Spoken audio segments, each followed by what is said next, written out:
বিসমিল্লাহির রহমানির রহিম। আছিয়া রাদিয়াল্লাহু আনহা কেন ইসলাম ধর্ম গ্রহণ করেছিলেন? কি এমন কাহিনী তার মনকে শীতল করে নিয়ে এলো ইসলামের ছায়াতলে? তার মৃত্যুর দিন কেমন হয়েছিল, কি ঘটেছিল সেই দিনে? আল্লাহ তায়ালা তার জন্য কেন জান্নাতে ঘর তৈরি করলেন, কাফের ফেরাউনের স্ত্রী হয়েও? পরে ও আছিয়া রাদিয়াল্লাহু আনহাকে কেন দেওয়া হলো এত বড় সম্মান? চলুন প্রিয় দর্শক, আজ আমরা এই প্রশ্নের উত্তরগুলো জেনে নেই। ফেরাউন নামধারী ব্যক্তি ইতিহাসে অনেকজন রয়েছে। ইহুদি ঐতিহাসিক জোসেফের মতে আহমস হল মিসরের প্রধান ফেরাউন। তার এই ধরনের দাবির উদ্দেশ্য হল মিসরে ইহুদিদের অধিকার প্রতিষ্ঠা করা, পাশাপাশি এই বক্তব্যও তুলে ধরা যে ইসরায়েলিরা ছিল মিসরের প্রাচীন শাসক। সেই যুগে ফেরাউনের এক দাসী ইসলাম ধর্ম গ্রহণ করেছে, তা ফেরাউন জানে না। দাসী চায় তার এই পরিবর্তন কারো চোখে যাতে না পড়ে, কেউ যাতে না জানে তার ইসলাম ধর্ম গ্রহণ করার ব্যাপারে। কিন্তু গোপন কতদিন ধরে রাখা যায়? সত্য যে একদিন বেরিয়ে আসবেই।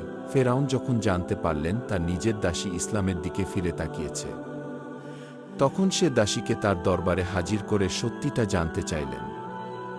দাসী ও এবার মন উজাড় করে তার ইসলাম ধর্ম গ্রহণের ব্যাপারে সম্পূর্ণ ঘটনা খুলে বলল।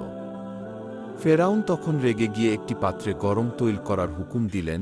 সেই তৈলে আজ নিঃশেষ হবে দাসী ও তার দুই ছোট মেয়ে।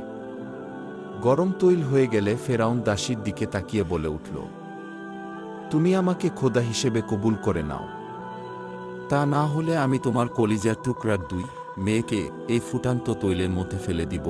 তুমি আমাকে এখনো খোদা হিসেবে কবুল করে নাও, নাউজুবিল্লাহ। তা না হলে আমি তোমার কলিজার টুকরার দুই মেয়েকে এই ফুটান্ত তৈলের মধ্যে ফেলে দিব। দাসী তখন একটু হেসে বললেন, হে মিথ্যাবাদী খোদা, তুমি আমাকে এগুলোর ভয় দেখাও। আমার তো দুই মেয়ে, যদি আরও কয়েকটা বেশি থাকত তবেও আমি তাদের পরোয়া করতাম না। আমি এক আল্লাহ ছাড়া সবাইকে ছেড়ে দিতে পারি। এরা তো আমার সামান্য দুইটি মেয়ে মাত্র। সেই মুহূর্তে অত্যাচারিক ফেরাউন বলে উঠল, তোমাকেও আমি এই গরম তেলে ডুবিয়ে মারব। দাসী তখন বলে উঠল, আল্লাহর জন্য আমি আমার জীবনটা দিতেও প্রস্তুত। নরপিশাচ ফেরাউন আর কোনো কথা বললেন না। দাসের বড় মেয়েটিকে নিয়ে এসে ফুটান্ত তৈলের মধ্যে ছেড়ে দিল। মেয়েটির শরীরটা কয়েক সেকেন্ডের মধ্যে কঙ্কালে পরিণত হয়ে গেল। তা দেখে মেয়েটির মায়ের কলিজা ছিঁড়ে যাচ্ছে। তার ভিতরে কি যেন ধ্বংস হয়ে গিয়েছে। তার মস্তিষ্ক যেন নিথর হয়ে তাকে কোনো সিগন্যাল দিচ্ছে না। শরীরের অঙ্গের ভার যেন দ্বিগুণ হয়ে গিয়েছে। তারপরও তিনি মাথা নত হওয়ার চেষ্টা করেননি কাফের ফেরাউনের কাছে।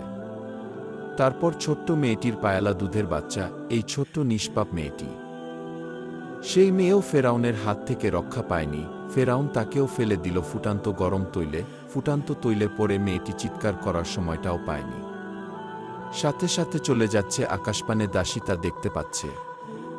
তার মনে হচ্ছে তার মেয়েরা যেন তাকে বলছে, মা ও মা, আমরা চলে যাচ্ছি, আমাদের দেখা হবে জান্নাতে।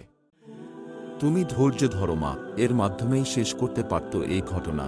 কিন্তু ফেরাউন কতটা পাষাণ হৃদয়ের মানুষ, তাই তো শেষমেশ সে দাসীকেও মেরে ফেলল গরম তৈলে ডুবিয়ে। আল্লাহু আকবর! ভয়াবহ অত্যাচারে শেষ হল তাদের নিঃশ্বাস। এই ঘটনাটি ফেরাউনের স্ত্রী আছিয়ার মনে দাগ কাটে। সে ভাবতে লাগল, কি এমন জিনিস থাকলে এত বড় স্যাক্রিফাইস করতে পারে মানুষ? ইসলামে কি আছে? আছিয়া রাদিয়াল্লাহু আনহা এবার ইসলাম সম্পর্কে জানতে লাগলেন। কখন যে তার সেটা ভালো লেগে গেল সেটা সে বুঝতেও পারেনি। এক সময় সে ইসলাম ধর্মটাও গ্রহণ করেই নেয়, কবুল করে নেয় সুশীতল ছায়াকে। সুবহানাল্লাহ! কিন্তু এই ঘটনাটি তার স্বামী ফেরাউনের কানে যেতেই সে তার সবচেয়ে প্রিয়তমা স্ত্রীকে বুঝাইতে লাগল ইসলাম ছেড়ে দেওয়ার জন্য। কিন্তু আছিয়া রাদিয়াল্লাহু আনহা তো সবকিছু জেনেই ইসলামে পা দিয়েছেন। এত সহজে কি তাকে এই শান্তির ধর্ম থেকে বের করে দেওয়া যাবে? ফেরাউনের সব চেষ্টা ব্যর্থ হয়ে গেল। এটা দেখে এবার কঠোর হলেন তিনি। যে স্ত্রীর সব আবদার সে মিটিয়েছে এতদিন, সেই স্ত্রীকে তিনি পাঠালেন কারাগারে। কারাগারে শত নির্যাতনেও আল্লাহ ইসলাম থেকে দূরে সরে যায়নি তিনি। মনে প্রাণে অন্তরে ধারণ করেছে তার ধর্মকে। শেষে অত্যাচারিক কাফের ফেরাউন তার প্রাণের ভালোবাসাকে উঠালেন চুলে। সেই যুগে সুল এবং ফাঁসি এইসব সর্বপ্রথম চালু করেন মিশরের রাজা ফেরাউন। সুল বলতে বুঝায় দুই হাত ও দুই পায়ে পেরেক ঢুকিয়ে কাঠের সাথে যুক্ত করে সোজা করে রাখা, আর এই যন্ত্রণায় কাতর হয়ে মারা যায় আসামি। কি মর্মাহত মৃত্যুর আয়োজন! আছিয়া রাদিয়াল্লাহু আনহার নরম হাতে মারা হয় পেরেকটি ছিদ্র করে ভেদ করে যায় কাঠ পর্যন্ত। কতই না যন্ত্রণা!